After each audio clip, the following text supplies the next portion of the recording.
Un savoir-faire au service de vos espaces, Faber signe vos stores. Des solutions pour avancer avec Mobileco 89, la mobilité solidaire et durable.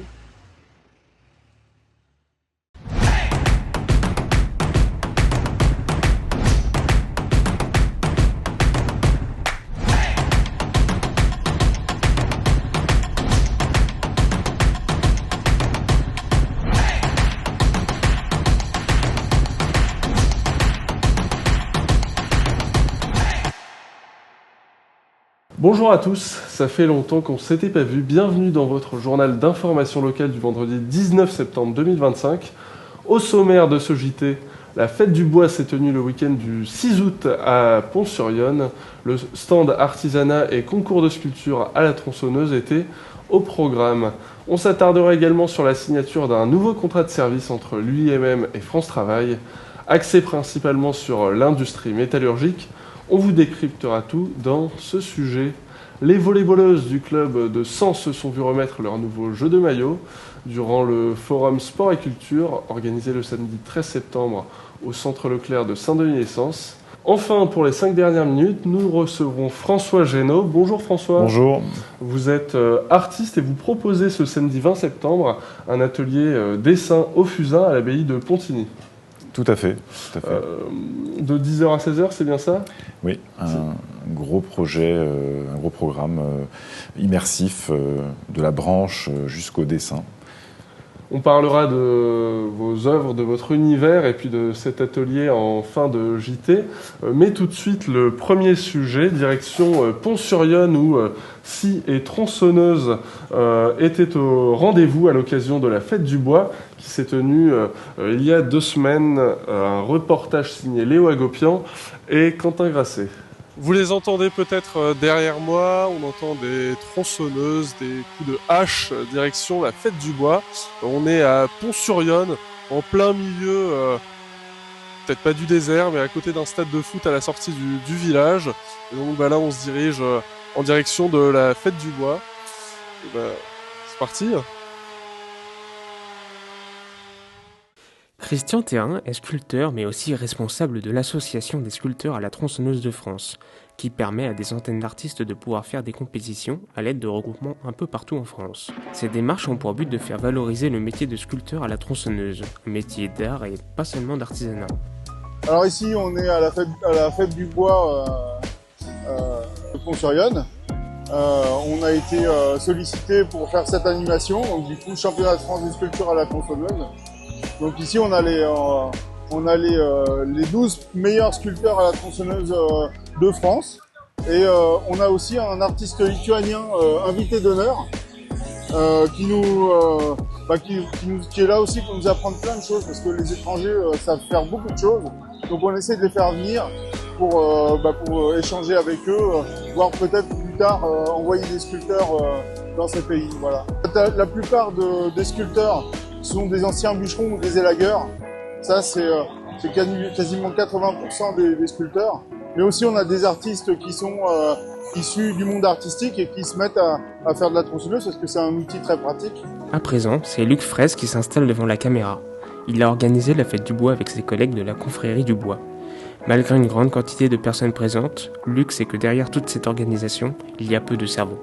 Beaucoup de monde vient sur site en tant que bénévole, mais en amont, peu veulent prendre des responsabilités, ce qui se comprend au vu de la quantité de visiteurs. Alors c'est la confrérie du bois et la confrérie du bois a été créée il y a 10 ans. Pareil, j'étais déjà le président parce que en fait, je suis chef d'entreprise également et l'entreprise a 142 ans d'existence et à l'époque elle en avait 130 et je me suis dit pour fêter les 130 ans, qu'est-ce qu'on peut faire? Est-ce qu'on réunit des clients, des fournisseurs, faire une bouffe, quelque chose? Et puis on s'est dit plutôt faire quelque chose sur toute la profession pour mettre en valeur la profession et les métiers du bois. Donc ça sera la 5e, c'est la 5e, pardon. On a eu 2016, 2017, 2019, 2021 et maintenant 2025. Et pour ces 10 ans, on fait un feu d'artifice donc pour fêter l'anniversaire. Voilà. Pour cette édition de la fête du bois, 8000 visiteurs étaient attendus. Et ce que l'on peut vous dire, c'est que le parking de l'événement, lui, il était plein. Direction l'usine Fruoff, où s'est tenue la signature d'un nouveau contrat de service entre France Travail et l'UIMM. On vous explique tout dans ce reportage signé Suzy Kélin et Léo Agopian.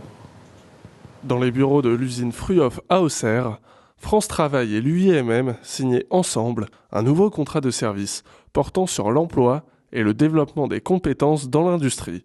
Ce contrat a pour but de répondre aux demandes des industries de Lyon et de la Nièvre en matière de recrutement.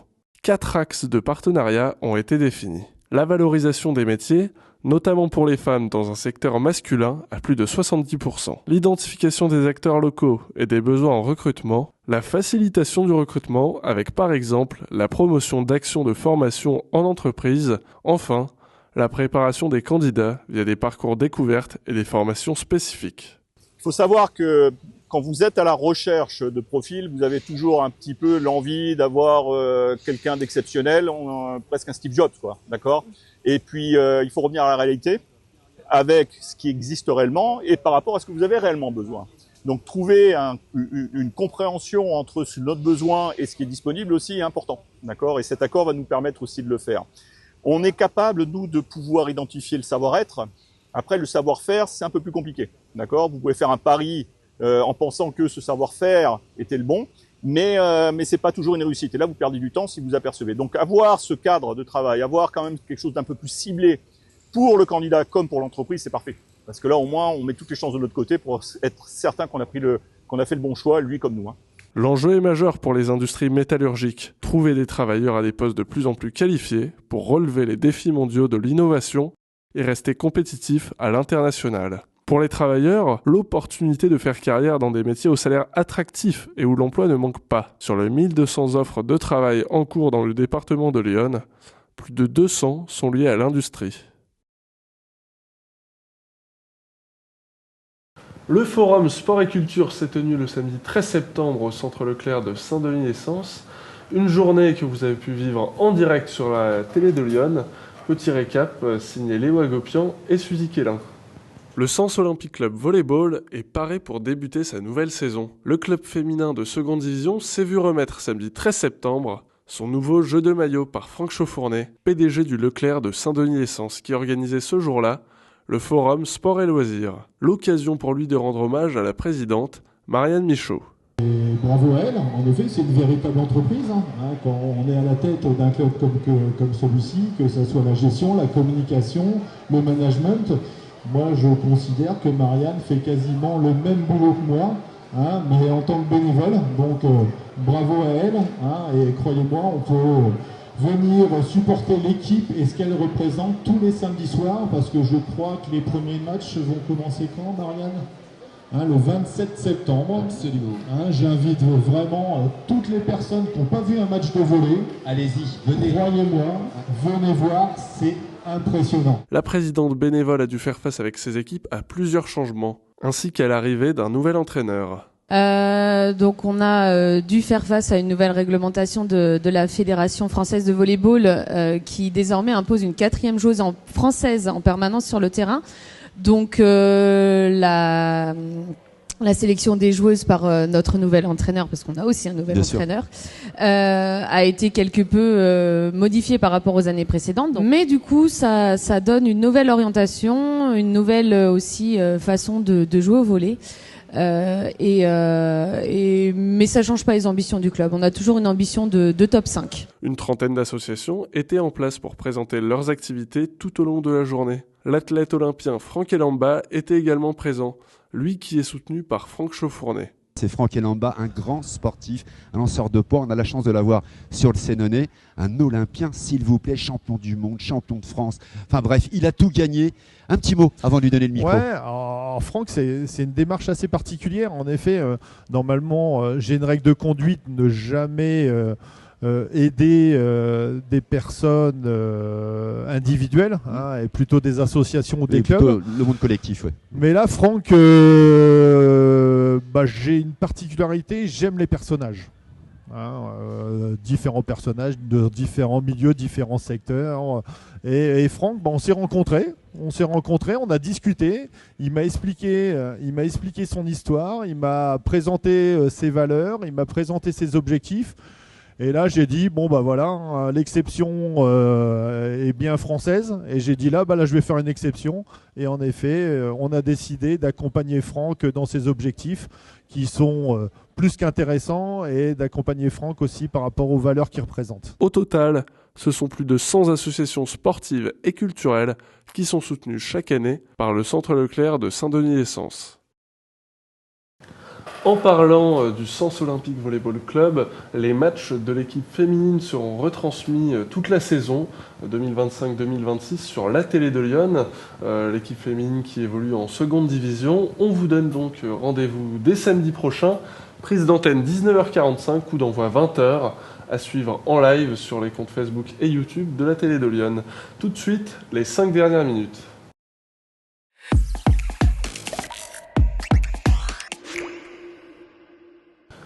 Dans les 5 dernières minutes, on reçoit François Génaud. Vous êtes un artiste pluridisciplinaire, si je ne me trompe pas. Tout à fait. Donc, je suis artiste plasticien. Et donc, je pratique autant le dessin que la photographie, l'installation ou la sculpture. Vous montez des structures, vous dessinez au fusain. Et demain, ce samedi 20 septembre, vous organisez à l'abbaye de Pontigny une journée un petit peu spéciale.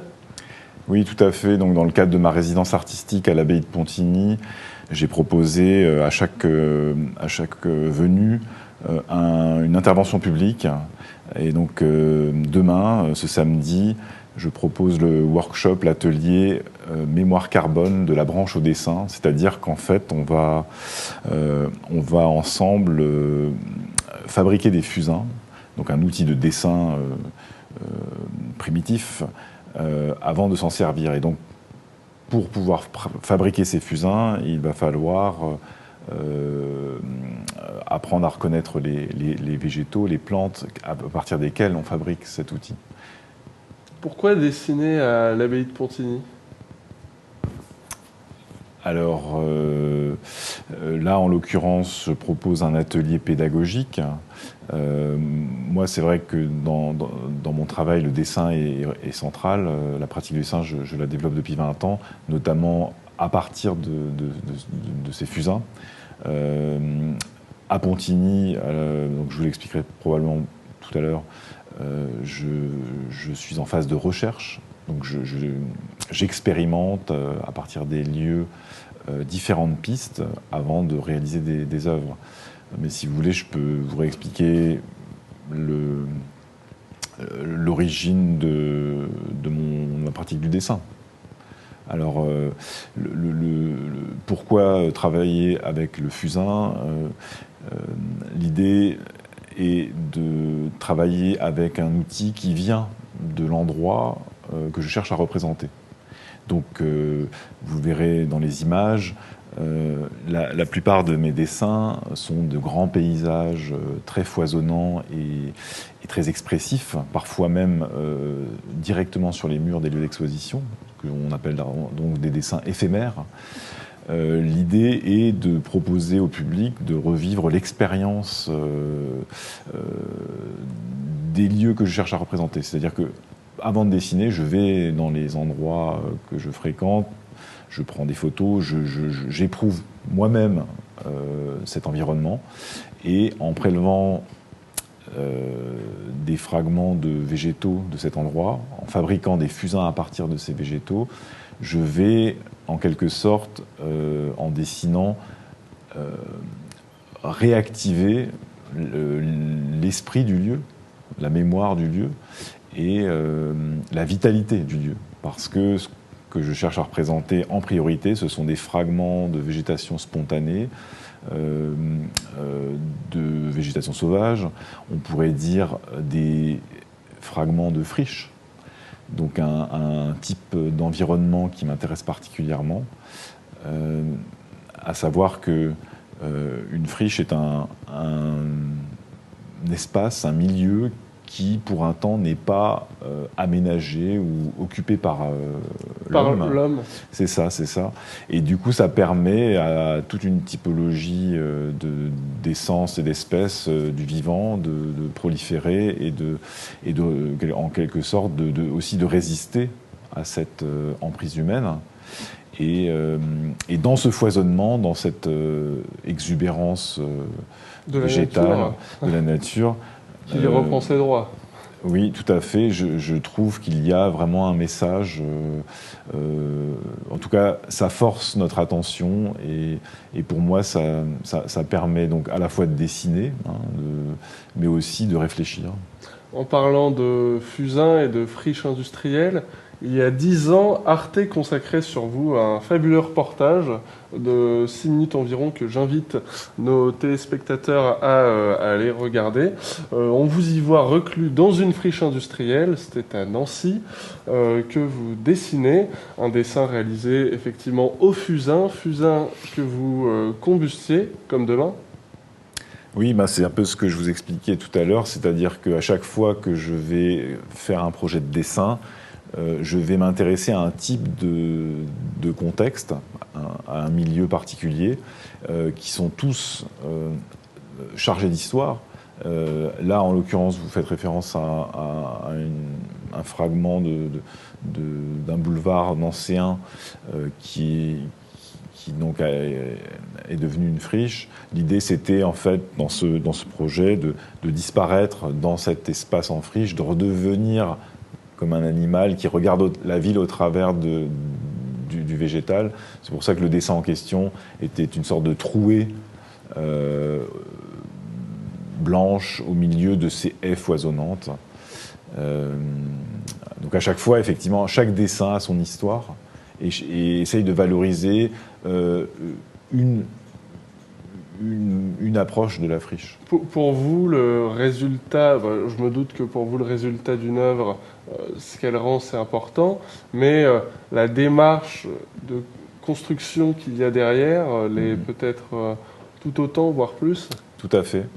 Je considère que le premier geste artistique, c'est déjà l'expérience sensorielle, sensible des lieux, à savoir que j'ai fabriqué des systèmes d'attention pour être à force très aux aguets des manifestations du vivant dans notre quotidien, des phénomènes, tous ces petits signes, ces indices qui permettent en fait de mettre en avant ces présences. Et donc c'est aussi ces manifestations du vivant qui me permettent d'élaborer des procédés artistiques. Souvent je dis que ces processus créatifs sont faits en collaboration avec ces formes d'expression du vivant, que ça soit donc les fusains qui sont donc fabriqués à partir des lieux, des plantes, que ça soit des phénomènes comme le gel, ou alors des sculptures faites avec de la terre, de l'argile, prélevées dans les lieux, voilà, etc. Différentes choses qui font que chaque œuvre est d'abord une expérience et ensuite aussi une analyse sur des problématiques qu'on peut retrouver sur les lieux. Par exemple, donc, en même temps que ma résidence à Pontigny dont je vais parler, je travaillais cet été en résidence dans le sud du Luxembourg, dans une ville post-industrielle, sidérurgique et minière, où là, la question de la friche était très liée aux vestiges de l'industrie. Donc, si vous voulez, l'intérêt que j'ai pour le végétal et le vivant en général me permet d'appréhender tout un ensemble de contextes, d'histoires et de milieux différents pour à la fois trouver des nouvelles pistes créatives et renouveler ma pratique. Pourquoi cette fascination pour... c'est peut-être pas une fascination, mais en tout cas, cette attention particulière sur les lieux en transition? Alors, c'est vrai que donc, quand on dit lieu en transition, on pense à ces endroits qui sont délaissés, abandonnés, mais ça c'est un point de vue très humain. Si vous voulez, la nature a cette faculté dans une certaine mesure de s'adapter et de résister à une forme d'emprise. Donc ce qui m'intéresse, c'est justement de retrouver tout ce cycle de genèse des strates paysagères. Vous arrivez à le trouver à l'abbaye de Pontigny ? Alors, ouais, alors à Pontigny, donc, si vous voulez, je peux vous parler un peu du projet. De votre résidence. Voilà, une résidence artistique, pour rappeler ce que c'est. Donc une résidence artistique, c'est un temps, un espace et des moyens qui sont alloués à un artiste pour pouvoir faire de la recherche ou créer des œuvres. Ici, la proposition que j'ai faite à Pontigny était de couvrir une année entière, donc les 4 saisons de ma présence, en venant ponctuellement à chaque changement de saison, pour essayer de voir comment évoluer le site, le milieu, le contexte. Donc il y a à la fois l'abbaye de Pontigny, mais aussi son environnement, c'est-à-dire le village. Et j'ai pu donc mettre à jour différentes pistes de travail, à savoir un intérêt pour la terre, l'argile, puisqu'on a la tuilerie à Léonard, la tuilerie historique qui se trouve dans le village, et qui prélève d'ailleurs la terre, faire les tuiles dans une carrière dans le village. Encore aujourd'hui ? Oui, tout à fait. Tout à fait. Et c'est très intéressant d'ailleurs parce que cette carrière est en quelque sorte une friche qui, en dehors des périodes d'extraction, est habitée par les sangliers, les chevreuils et les renards, et les batraciens, et tout un florilège de végétaux. Et donc c'est typiquement le genre d'environnement qui m'inspire, et dans lequel je vais prélever des matériaux que je vais transformer en œuvre. À Pontigny, dans le jardin notamment, on a aujourd'hui un milieu en transition, puisque ce site étant à l'étude pour des gros chantiers de transformation. Et donc j'interviens, c'était l'autre facette de mon projet, j'interviens à un moment où le site va profondément changer. Et l'idée, c'était aussi de pouvoir témoigner de cette histoire passée par des projets artistiques.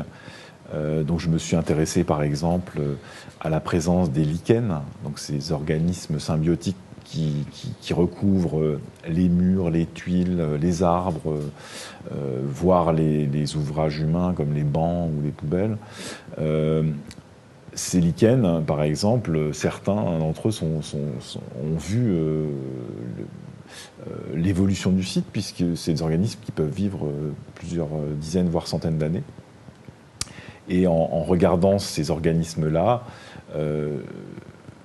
c'est un projet de film dont on aura peut-être l'occasion de reparler, je m'intéresse à la question des détails, à la cartographie du détail, mise en relation avec le temps qui passe, puisque ces lichens ont vu toute l'évolution du site. D'une friche industrielle assez récente, au final en termes d'années, à une abbaye qui elle est un peu plus ancienne.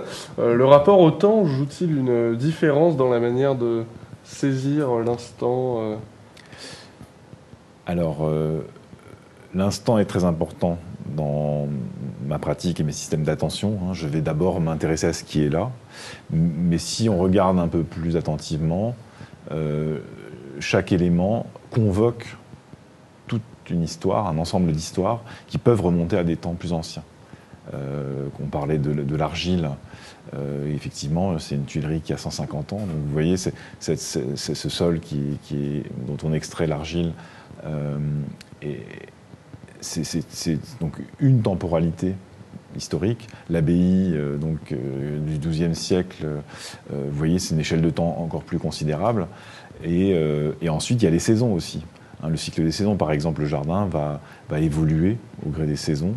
Et moi, ce qui m'intéressait particulièrement, c'était de me demander à quoi ressemblait le paysage à ces différentes époques.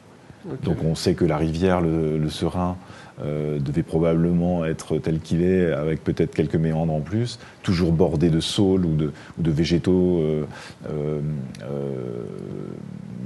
attirés par l'eau. Probablement que les cultures devaient être à peu près similaires.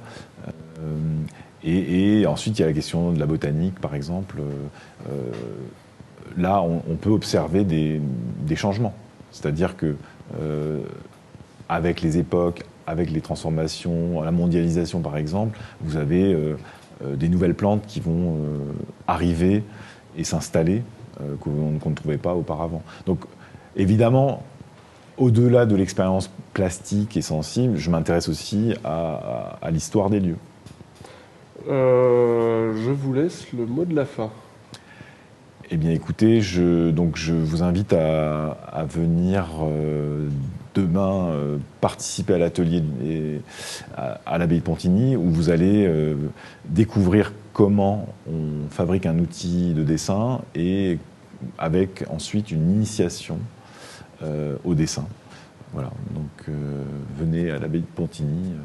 Merci François, bonne chance pour votre atelier fusain à l'abbaye de Pontigny, et tout de suite, l'agenda des sorties.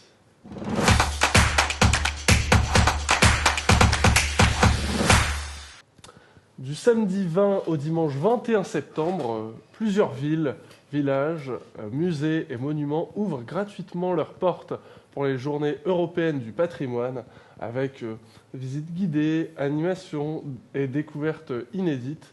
C'est l'occasion de plonger dans l'histoire de vos villes, de vos villages et de célébrer notre patrimoine. La Jeune Chambre économique d'Auxerre organise ce samedi 20 septembre le World Cleanup Day, une opération citoyenne de nettoyage des déchets. Rendez-vous ce samedi dès 9h pour un grand nettoyage, départ au port de plaisance d'Auxerre. L'éco-village ouvrira lui dès 10h, toujours au port de plaisance, avec tout au long de la journée des stands associatifs, des ateliers et des conférences en lien avec le développement durable. Enfin, la commune d'Écamps célèbre la Saint-Fiacre, avec une journée placée sous le signe de la convivialité et de la nature. Décorations florales, vide-jardin et produits artisanaux rythmeront l'événement, apprécié des familles comme des curieux. Une belle occasion de découvrir l'art de vivre local et de profiter d'une atmosphère villageoise chaleureuse. Merci à tous d'avoir suivi ce JT. N'oubliez pas de liker, partager et de vous abonner, bien entendu, à la télé de Lyon pour ne rien manquer de l'actualité de notre beau département. Merci à tous d'avoir suivi ce JT. Je vous fais des bisous. Bon week-end à tous. À très bientôt.